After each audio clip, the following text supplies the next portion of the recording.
Bonjour, c'est l'heure de la rétro. Retour sur l'actualité du district. Tout d'abord, la Journée internationale des droits des femmes, le petit journal des élections, mais aussi le point avec Région de Nyon qui lance une démarche participative au sujet de la givrine.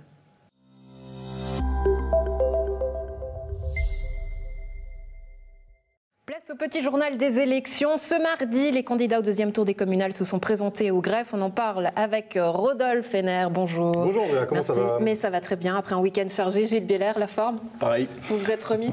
Pas tout à fait. Et puis, c'est pas ce qui est arrivé aujourd'hui qui va participer beaucoup à ce qu'on se remette complètement. C'est ça, la course est rude et tendue. À Nyon, qu'est-ce qu'on peut en dire, Rodolphe? Bon, alors à Nyon, comme on l'annonçait à peu près dimanche, il y a une explosion totale de l'alliance de droite. C'est malheureux, chacun pour soi, Dieu pour tous. Alors on voit que le PLR a décidé de partir avec ses deux représentants, Roxane Faro et Maurice Gay. On a aussi Claude Huldry du PIN qui fait alliance avec Vincent Hacker, une alliance absolument inédite, mais une alliance un petit peu des municipaux en place pour sauver leur tête. Gilles, qu'est-ce qu'il faut en dire? Une alliance centriste quand même, il faut aussi dire un Vert libre et puis un PIN, ça fait sens. Ça fait sens aussi, je pense, pour le Vert libre Vincent Hacker qui a fini 9e quand même, qui n'a pas été très brillant dans cette élection dimanche. D'être tiré par la locomotive Huldry, ça peut être intéressant pour lui. Et c'est très dangereux, pour le PLR. Ouais. On le sent d'ailleurs, cette tension, parce qu'aujourd'hui, ce matin, en conférence de presse, l'ambiance était très tendue, Gilles Bieler.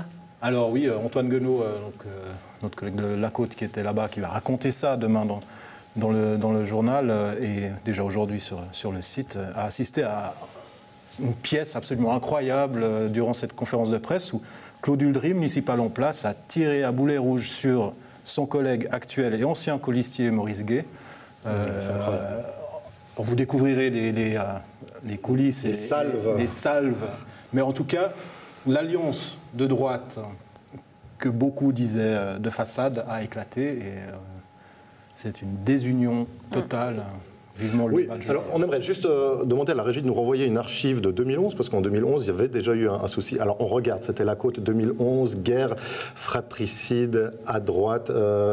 Qu'est-ce qui s'était passé, Gilles? Claude Huldry avait tenté de sauver Elisabeth Ruéret, qui avait été destituée par son parti, le PLR. Et il avait réussi. Du coup, Maurice Gay notamment, Éric Bieler aussi, et je crois André Francis Catin s'était retrouvé le nez dans l'eau, le bec dans l'eau. Et effectivement, Claude Huldry qui était allé rechercher Elisabeth Ruéret, les deux avaient été élus, avaient rejoint la municipalité qui était alors largement à gauche, comme cette fois-ci. Par contre, en 2016, la droite avait réussi son pari, il faut le rappeler, d'une union pour gagner sa majorité. Elle avait réussi ce pari-là. Elle avait aussi pu compter sur un désamour pour le municipal vert en place, Olivier Mayor, qui payait cher, une histoire de feu dont on a... Oui, cher et parfois peut-être assez injustement. Et vous aurez justement l'occasion d'entendre ces candidats lors de notre débat, enregistré jeudi, probablement diffusé vendredi. Ce qu'on peut dire pour Gland, c'est une vague GDG. Alors, on arrive tout de suite à Gland. J'aimerais quand même juste rappeler que le Parti Pirate, que le Centre et que Raphaël Weisskopf seront aussi là. Ils vont grappiller des voix. Bref, sincèrement pour Nyon et pour conclure sur Nyon, ça va être une baston, une véritable baston. 9 candidats pour 2 sièges. Une baston à laquelle ne participera évidemment pas la plateforme de gauche qui peut se retirer pendant quelques semaines de la scène politique puisque pour eux, tout est fait et bien fait. Les GDG, par contre, le combat continue puisqu'ils reviennent encore et toujours. Alors Gland a placé un siège avec Isabelle Monnet, la seule élue. Les 5 candidats les mieux plébiscités par le peuple sont GDG. Ils repartent à 5, donc moins Isabelle Monnet. Ça fait 4. La surprise, Gilles, c'est vraiment la plateforme de gauche. Oui, c'est une surprise, mais ça tient la route. Il faut rappeler que depuis dimanche, au Conseil communal, la gauche est le deuxième parti de Gland derrière. Ils ont 19 sièges le GDG, désormais. Des GDG, on pourrait se demander s'ils ne pourraient pas placer 7 municipaux s'ils présentaient 7 candidats. Mais donc derrière le GDG au Conseil, il y a la gauche. Donc c'est assez légitime quand même, enfin peut-être pas légitime, mais en tout cas logique, qu'ils attaquent avec 3 candidats. Et puis on retrouvera aussi un UDC avec Maurizio Di Felice.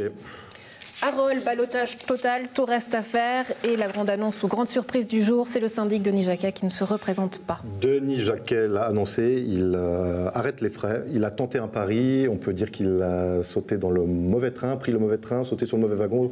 Quelle est l'expression juste? Je ne sais pas, vous corrigerez à la maison. Oui, Denis Jacquet a perdu, il est sorti du Parti Socialiste il y a quelques mois. Il est arrivé dernier à ce premier tour et bon, il n'a pas les forces ou alors il a la lucidité de comprendre qu'il ne va pas pouvoir revendiquer la syndicature. Gilles Bieler, est-ce qu'on pourrait imaginer qu'enfin on ait une première femme syndic dans le district? Alors, une première femme syndic, il y en a eu dans le district, mais à Rolle peut-être. C'est le fait que Denis Jacquet s'en aille, il a quand même fait 37%. Oui, il va redistribuer quelques voix. Et on ne sait pas trop à qui, parce qu'il a défendu une ligne quand même assez PLR ces derniers mois sur la facture sociale. Mais ça reste un socialiste historique.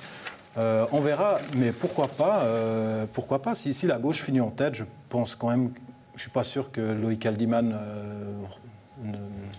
ne brigue pas le poste de syndic. Donc. Ouais, ça va se jouer en 3 personnes, effectivement. Loïc Haldiman, Monique Chula-Pugnal et puis vraisemblablement Giorgio Michello, à moins d'une surprise. On verra. Ce sont vos pronostics, Rodolphe Henner. On vient de donner 3 noms. On souhaite quand même bonne chance aux candidats. Voilà. Pour Prangin. Prangin, aucune surprise, 2 contre 2 pour ce deuxième tour. Donc l'alternative pranginoise, pardon, c'est-à-dire la plateforme de gauche, qui affrontera avec Daniel Bujard et Alice Durnia-Levy, qui affronteront l'Alliance libérale d'Igor Diakov et Jean-Marc Bettan. Ça aussi, ce sera sur notre plateau dans les jours qui viennent. Et enfin, ce qu'on peut en dire, c'est un dernier petit mot sur les petites communes. Là, c'était une véritable révolution. Communy, Bassin. Il y a eu des révolutions. À Communy, c'est réglé. Hein.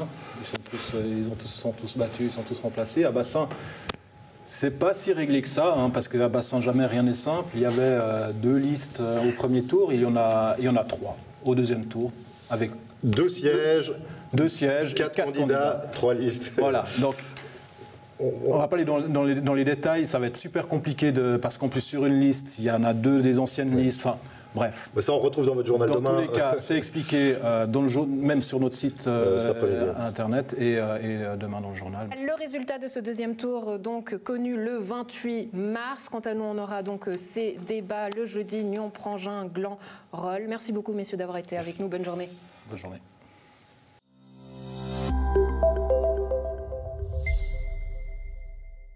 Pour célébrer la Journée internationale des droits de la femme le 8 mars, l'entreprise PPG basée à Rolle a réuni des cadres de toute l'Europe pour parler de l'égalité, de la parité des sexes. On en parle avec nos 2 invités aujourd'hui. Johanna Fagerlund, bonjour. Merci d'être avec nous. Vous êtes directrice de la chaîne d'approvisionnement de PPG.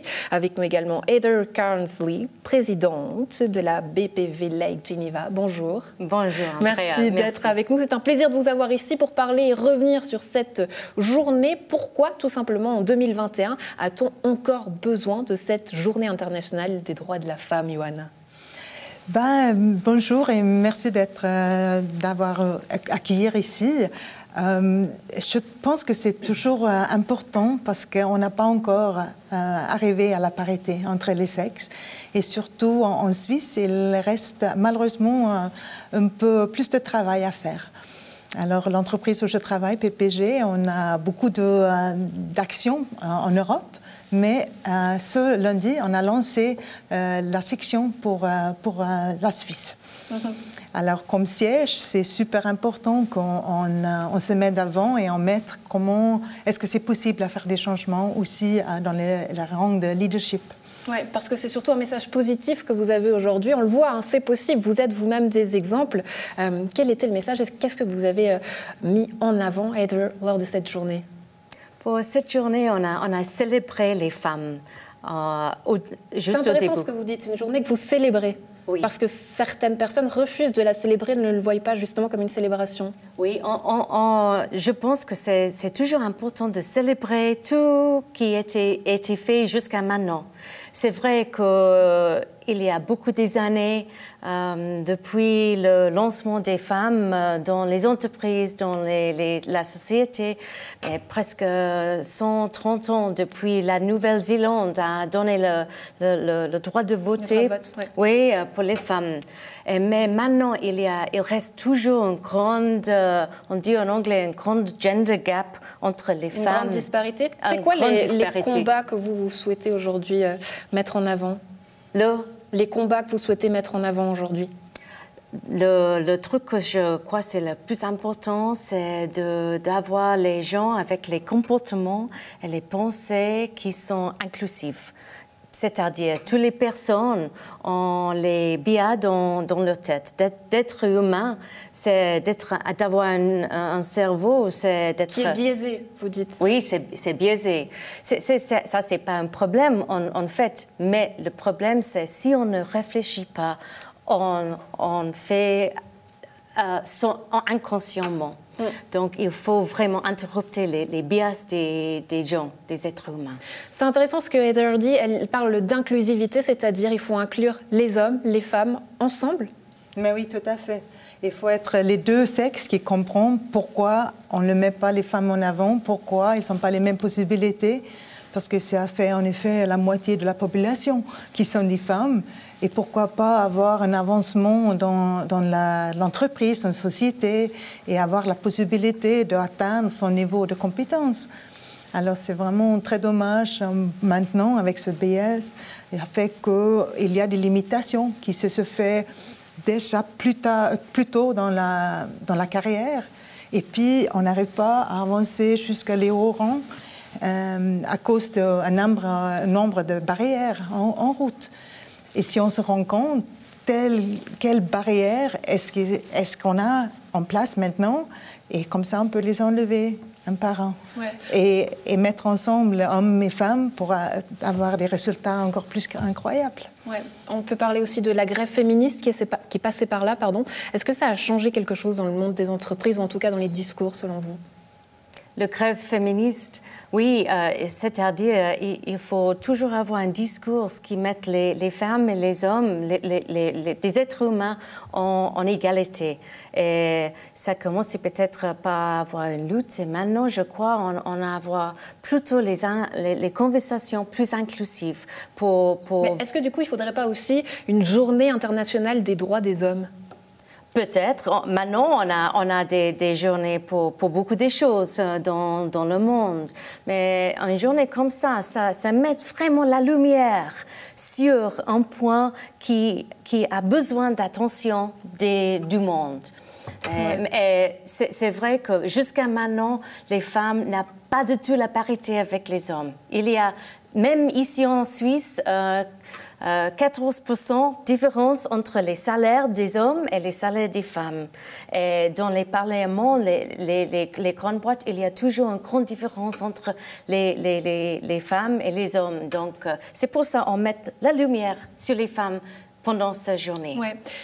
Johanna Fagerlund, vous parliez des solutions justement à trouver dans votre entreprise. Justement, quelles sont les solutions que vous avez appliquées rapidement? Peut-être quelque chose qui fonctionne bien et qui fait que ça aille avancer dans cette cause. Chez PPG, nous avons mis en place des chapitres dans plusieurs pays. On a dans 12 pays maintenant, avec une section qui travaille surtout sur l'inclusivité, diversité pour les femmes. Et c'est la formation qui fait une grande partie de ça pour se rendre compte qu'est-ce que ça passe, comment est-ce que je prends une décision avec ou sans cette biais. Et puis, on met aussi des role models, des modèles qui peuvent dire, voilà, c'est possible, et comment est-ce qu'on peut s'aider entre nous, et pour éviter que ce biais, ça transforme dans une barrière. Heather, je crois que c'est aussi le rôle de la Business Professional Women Like Geneva, c'est de mettre finalement ce réseau de femmes ensemble. Oui. Absolument, absolument, Andrea. On a une association avec presque 50 femmes et on fait une communauté des femmes qui soutiennent l'un à l'autre. Et on est les role models pour l'un et l'autre. Et ça, c'est quelque chose qui est très important. Et comment vous fonctionnez justement? Est-ce que les hommes participent aussi à vos séances, vos événements? Dans notre séance, non. On a une femme créée par les femmes pour les femmes.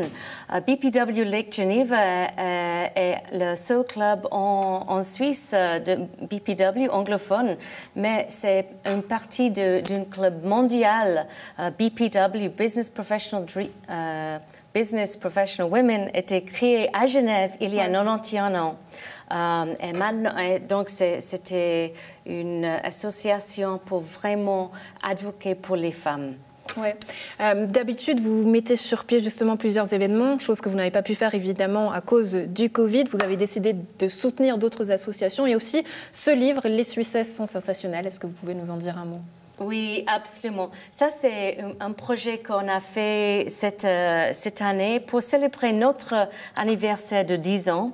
Les membres de notre club ont dit que c'était une super bonne chose de vraiment parrainer le livre, parce qu'on a les buts ensemble, de faire les role models des femmes, de faire vraiment mettre en valeur les femmes, célébrer leur vie et qu'est-ce qu'elle a fait pour la société.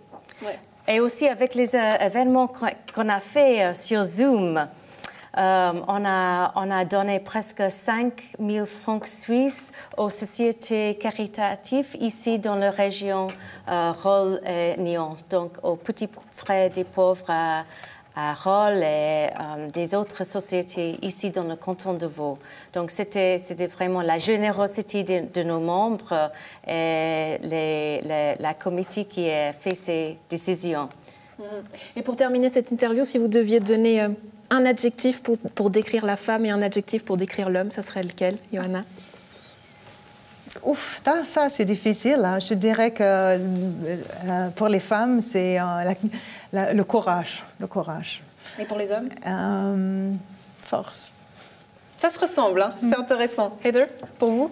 Pour moi, c'est le mot en anglais, c'est connection. Donc les femmes, c'est vraiment connection, et les hommes, c'est l'indépendance.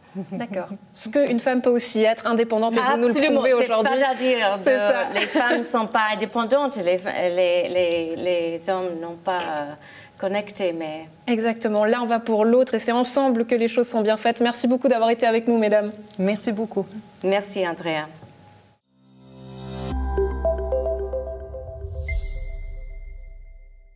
La région de Nyon ouvre un sondage pour connaître les attentes de la population au sujet de la givrine. On en parle avec vous, Gérard Produit. Bonjour. Bonjour. Vous êtes responsable politique du tourisme. Alors, en quelques mots, en quoi consiste cette démarche participative? Alors, comme son nom l'indique, il s'agit de consulter un maximum de gens sur l'avenir et les aménagements qui seraient judicieux de proposer sur cet espace qu'est la givrine. Ouais, pourquoi justement avoir fait le choix d'inclure la population dans cette démarche? Alors, il y a eu une vingtaine de personnes, de gens initiés, professionnels, qui ont participé à un entretien semi-dirigé pour évoquer les différentes possibilités. Et puis l'idée était aussi c'était en fait le postulat qui souhaitait ça, puisque c'est le conseil intercommunal qui a validé en fait cette démarche participative. Et dans le calendrier, on va dire dans le programme, dans le cahier des charges, il est mentionné l'idée d'interpeller la population via un sondage en ligne. Il y a d'autres idées aussi, l'idée de faire travailler des classes d'élèves, de jeunes aussi. Mais donc voilà, le principe de la démarche participative, c'est d'essayer de rassembler un maximum d'informations de tous horizons et de tous les utilisateurs, quels qu'ils soient. Et le conseil intercommunal a trouvé l'idée intéressante, donc il l'a validée, et aujourd'hui nous mettons en œuvre cette démarche qui doit se ponctuer par un premier rapport à la fin du mois de juin et un rapport final qui interviendra en septembre. Oui. Alors c'est l'Observatoire universitaire de la ville et du développement durable de l'UNIL qui mène la récolte des avis sous la direction du professeur Antonio D'Acunha. Est-ce qu'il y a déjà des premières tendances comme ça qui sortent? Alors, je n'ai pas l'information très claire. En tout cas, ce qui ressort, c'est qu'il y a eu 2 week-ends d'entretien sur place par les gens de l'EPFL de l'université et qu'il y a eu un énorme succès. Donc ça, c'est une première chose. Tout le monde plébiscite en fait des activités de plein air, des activités pour les familles. On parle également d'un bâtiment d'accueil, d'hébergement. Mais voilà, j'ai pas pour l'instant, puisque le travail est en cours, le sondage a été ouvert depuis une semaine, j'ai pas encore le retour précis des différentes tendances par rapport aux questions qui ont été posées. En tout cas, ça bouge à la Givrine. Si on veut nous-mêmes, en tant que citoyens lambda, participer, est-ce qu'on peut le faire?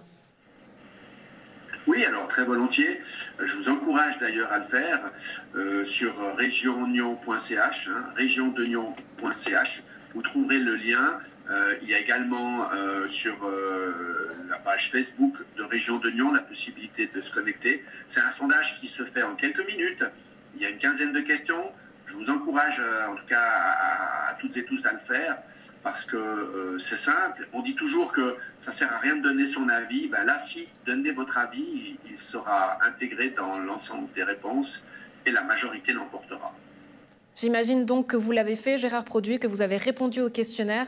La Givrine, comment est-ce que vous la souhaitez? Alors j'ai effectivement évoqué à titre personnel l'intérêt de proposer des activités pour les jeunes, des activités de sport dites de nature, parce que je crois qu'il faut qu'on imagine la suite et le futur avec un peu moins de neige. Donc en fait, on doit imaginer des activités 4 saisons. J'espère aussi bâtiments d'accueil qui soient agréables, qui soient utiles aux gens.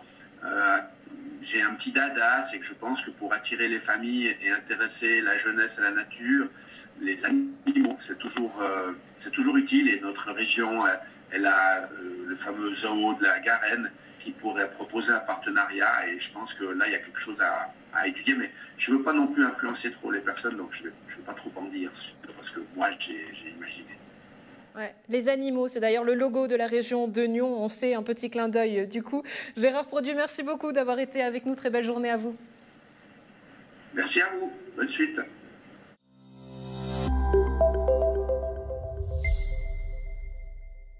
C'est tout pour la rétro. Un plaisir d'avoir été en votre compagnie. Pour le deuxième tour des élections, NRTV vous prépare des débats pour les villes de Nyon, Gland, Rolle et Prangin. Restez connectés, la place du village vient à vous. Prenez soin de vous, excellent week-end.